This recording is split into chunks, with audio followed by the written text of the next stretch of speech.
Joseph Perrin qui a appuyé sur l'accélérateur. Dominique Strauss-Kahn entre les mains de la police à New York. L'abolition de la peine de mort en France.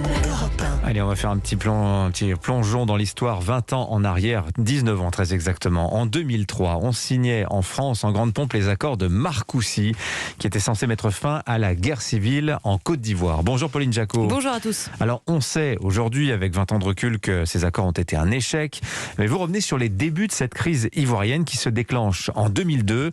Des soldats rebelles hostiles au président Laurent Gbagbo tentent alors un coup de force. Mutinerie d'anciens militaires ou tentative de coup d'État, toujours est-il que les événements qui se sont déroulés ces dernières heures en Côte d'Ivoire à Abidjan semblent graves. Le sang a coulé. Le ministre ivoirien de l'Intérieur, Émile Boga Doudou, a été tué ce matin à l'aube. Dans la nuit du 18 au 19 septembre, des hommes armés viennent d'attaquer 3 villes stratégiques du pays. Abidjan, la capitale économique, Korogo au nord et Bouaké au centre de la Côte d'Ivoire. Moi personnellement, j'ai été molestée par des gens drogués qui sont venus à la maison, qui ont exigé que je donne tout. Alors, il y a eu des violences physiques. On a été frappé, il y a un ami ivoirien qui a été blessé. Mais ces personnes n'étaient pas dans un état normal. Dans les rues, l'armée se bat contre des rebelles qu'elle ne connaît pas encore. Laurent Gbagbo est en voyage présidentiel à Rome. Depuis l'Italie, il parle très vite d'une tentative de coup d'État. Les violences se poursuivent. Assassinats, règlements de compte. Les rebelles prennent très vite le contrôle du nord. Le sud reste aux loyalistes. La Côte d'Ivoire est coupée en deux. Voilà, et les rebelles annoncent leur première revendication. Le départ du président Gbagbo, des élections anticipées et la fin de l'ivoirité, un concept xénophobe qui marginalise les habitants d'origine burkinabé, malienne ou guinéenne. Le visage de cette rébellion, baptisée Force Nouvelle, c'est cet homme, Guillaume Soro, invité quelques semaines plus tard sur Europe 1. C'est aujourd'hui un régime d'assassinat politique, de meurtre, etc. Il y a des escadrons de la mort qui existent à Abidjan. Tout citoyen qui revendique sa liberté est exécuté, vous le savez.